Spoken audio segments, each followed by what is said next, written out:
Quel est le bilan des Lions de l'Atlas? Bienvenue à vous dans cette vidéo bilan de la sélection nationale marocaine dans le cadre de la Coupe du Monde 2022 organisée au Qatar. Une mini-série où je ferai pas mal de bilans relatifs à la Coupe du Monde, que ce soit des équipes, les 5 équipes africaines, Maroc dans cette vidéo, Tunisie, Cameroun, Sénégal ainsi que Ghana. J'ai aussi envie de faire le bilan des finalistes, le bilan de l'Argentine ainsi que de la France, le bilan de certaines équipes qui me choquent, comme l'Espagne par exemple, ou aussi l'Allemagne qui me rappelle vaguement l'Égypte, ou lorsque le championnat est un peu faible, l'équipe nationale, ça se répercute sur l'équipe nationale. Bref, j'en ferai une vidéo aussi. Bilan forcément de la Coupe du Monde une fois terminée, les tops, les flops. Était-ce une bonne idée la Coupe du Monde au Qatar, niveau infrastructure? Était-ce aussi une bonne idée Coupe du Monde en hiver? Est-ce que c'est hypant? Est-ce que ça ne l'est pas? Bref, n'hésitez surtout pas à vous abonner pour ne rien rater. C'est parti pour le Maroc. Quid du bilan du Maroc, quid du bilan des Lions de l'Atlas? Les Lions de l'Atlas qui viennent se hisser à la 4e position sur 32 lors de cette édition de Coupe du Monde 2022 organisée au Qatar. Derrière la France ou l'Argentine, je ne sais pas encore qui est le gagnant au moment où je tourne la vidéo.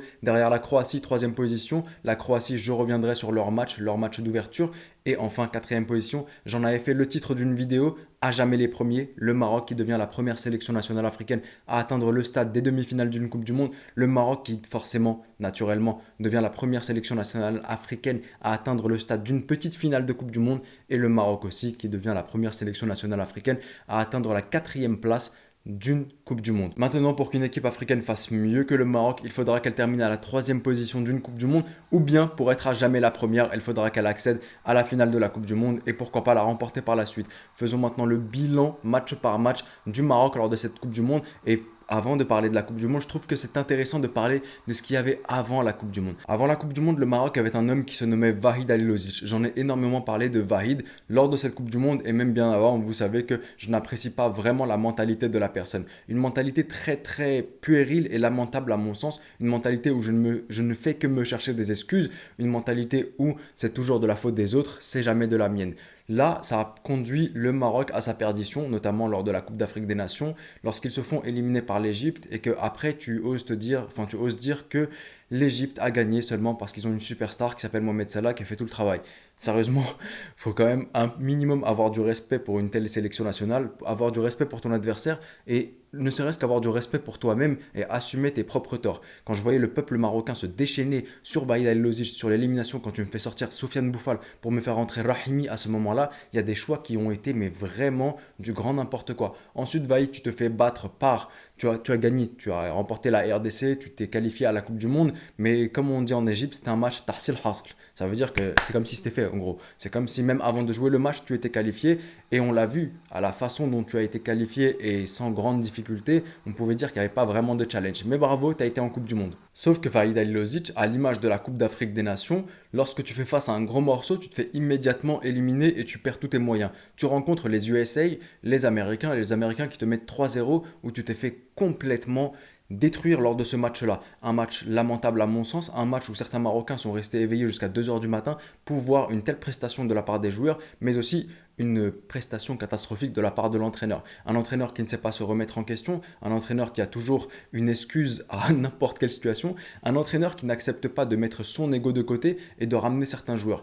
Là où je veux en venir quand on va parler de la Coupe du Monde, mais je vous le dis dès maintenant, quand je vois une personne telle que Hakim Ziyech, on l'a énormément brûlé, on l'a énormément jeté des tomates dessus, mais quand je vois que le mec, lorsqu'il revient en Coupe du Monde, il se mouille à 200% pour le maillot marocain et que le mec, il donne toute son âme, qui fait des replis défensifs de fou, qui donne absolument tout ce qu'il a pour le maillot marocain, j'ai envie de me dire que ce mec-là, c'est pas un opportuniste finalement. Ce mec-là, il a donné, ce mec-là, il s'est mouillé, ce mec-là, il a fait des erreurs par le passé, notamment à la Coupe d'Afrique des Nations 2019, où il a une part de responsabilité si le Maroc est sorti contre le Bénin, mais ce mec-là, il s'est racheté lors de cette Coupe du Monde, il a tout donné. Donc j'ai envie de dire, peut-être que si, finalement c'était une bonne chose de ne pas l'avoir ramené sous Vaïd, parce que si tu l'avais ramené sous Vaïd et qu'il y avait querelle entre les deux et que l'ego de l'un prenait le dessus sur l'ego de l'autre et que ça empiétait sur ce qu'il y avait de plus important, le maillot de la sélection nationale et la sélection nationale et tout le peuple, il n'aurait pas donné ce qu'il a donné aujourd'hui. Aujourd'hui, il a tout donné parce qu'il y avait un homme qui croyait en lui derrière, un homme qui lui a donné sa chance, un homme qui a su l'écouter. Et transition parfaite, cet homme c'est Walid Regragui. Pourquoi Walid Regragui? D'une part parce que tu cherchais un entraîneur local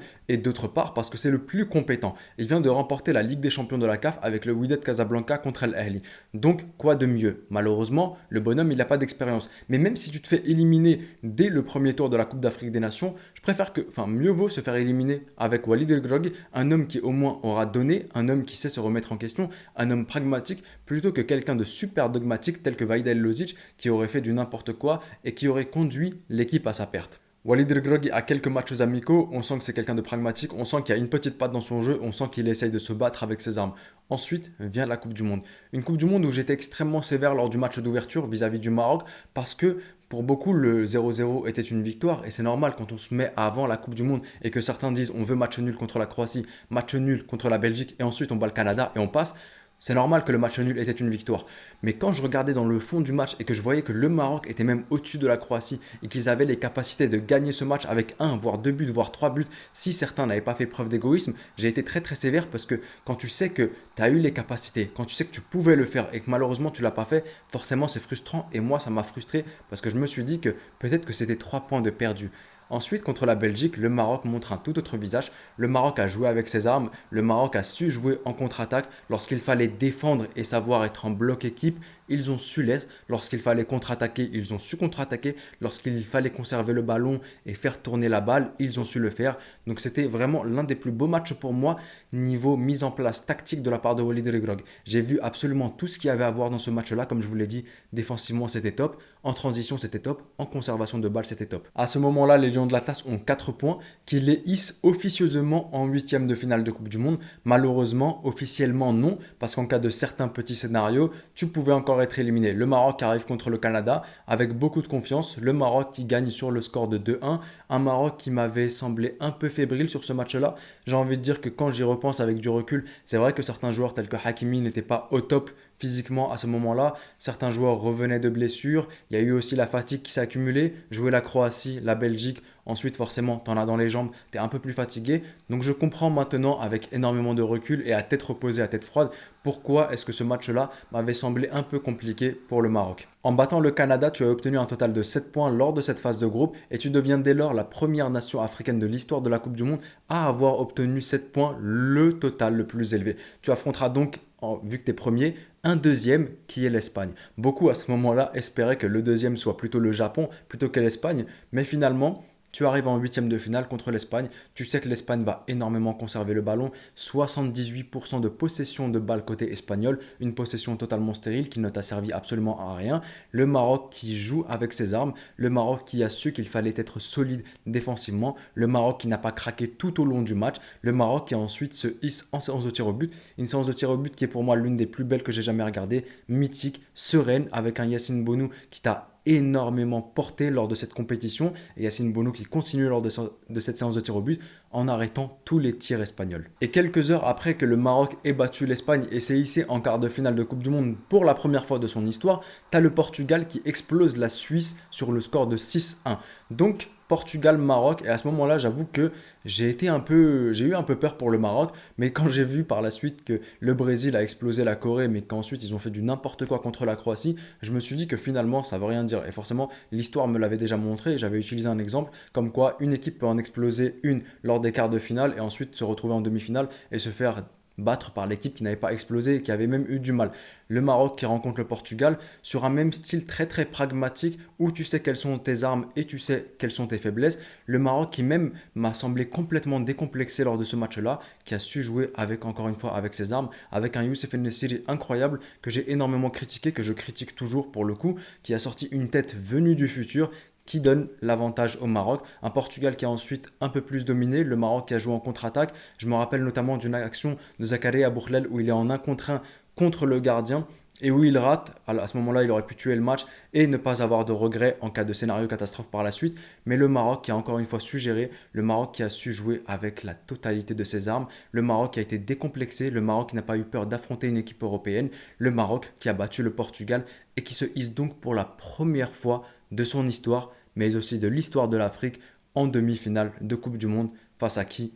Face à la France. Du début de la Coupe du Monde, à savoir du match d'ouverture contre la Croatie jusqu'à la fin du match contre le Portugal, je n'avais absolument aucune critique à émettre à l'encontre de Walid El Grogui. Malheureusement, contre la France, c'est à ce moment-là que j'ai senti le complexe de la part de Walid El Grog. Lorsqu'il met trois défenseurs centraux en titulaire en début de match, à ce moment-là, j'ai senti énormément de complexe de sa part et j'ai senti de la peur. Et comme je vous l'ai dit dans ma vidéo débrief contre la France, ça aurait pu être quitte ou double. S'il avait réussi, j'aurais dit bravo, tu as su ce qu'il fallait faire. Malheureusement, ça n'a pas réussi. On le voit clairement sur l'action de but de Théo Hernandez. Tu as tout le monde qui est regroupé, notamment les trois défenseurs centraux qui sont regroupés sur Kylian Mbappé et tout le monde a complètement oublié Théo Hernandez. De par le fait que les défenseurs centraux ont du mal à jouer à trois parfois lorsqu'ils ne sont pas habitués, ils veulent prendre la place de l'autre, ils sont habitués à être à cette position-là et ne pas couvrir l'espace. Donc malheureusement, ça a payé à ce moment-là. Tu as fait ton remplacement, tu as joué avec deux défenseurs centraux par la suite et ça s'est senti, tu t'es senti un peu mieux à ce moment-là. Mais ton erreur, elle t'a coûté très très cher à mon sens. Et les joueurs qui pour moi, à partir du match, de la fin du match contre la Croatie jusqu'à la fin du match contre le Portugal, étaient des bonhommes et juste où je chipotais sur certains axes d'amélioration, pour moi, on a senti vraiment de la faiblesse et un manque d'expérience et de mental dès lors qu'ils étaient menés. C'était la première fois qu'ils étaient menés et on a senti à ce moment-là qu'ils étaient un peu plus faibles mentalement et qu'il manquait d'expérience. Et donc tu perds ton match contre la France sur le score de 2-0, mais tu es quand même arrivé en demi-finale de Coupe du Monde, tu as énormément donné, tu as donné beaucoup de cœur, beaucoup d'âme, tu as rendu fier tes supporters, tu arrives en petite finale contre la Croatie que tu as malheureusement perdu, mais au final le bilan marocain est exceptionnel pour moi, est extraordinaire et je tire ma casquette au Maroc, je les félicite encore une fois pour ce très beau parcours. On la voit partout cette phrase, ils n'ont peut-être pas gagné le match ou la coupe, mais ils auront gagné nos cœurs. Et c'est vrai, ils ont gagné nos cœurs par ce spectacle formidable, par ce parcours formidable où tu as eu Belgique, Croatie, Espagne, Portugal, France ensuite. C'est juste incroyable comme parcours. Félicitations au Maroc. J'attends une prochaine vidéo, je voulais en parler maintenant, mais je pense qu'il vaudrait mieux attendre pour parler de l'avenir du Maroc. Quid de l'avenir? Est-ce qu'avec une telle équipe, avec un tel entraîneur, le Maroc est le grand favori de la Coupe d'Afrique des Nations 2024 organisée en Côte d'Ivoire? En tout cas, encore une fois, un bilan incroyable de la part du Maroc. J'ai retracé tout cela. Dites-moi ce que vous en avez pensé dans l'espace commentaire. Je me ferai un plaisir de tous vous lire. C'était le petit pharaon. Prenez soin de vous et de vos proches et je vous dis... Arrivederci.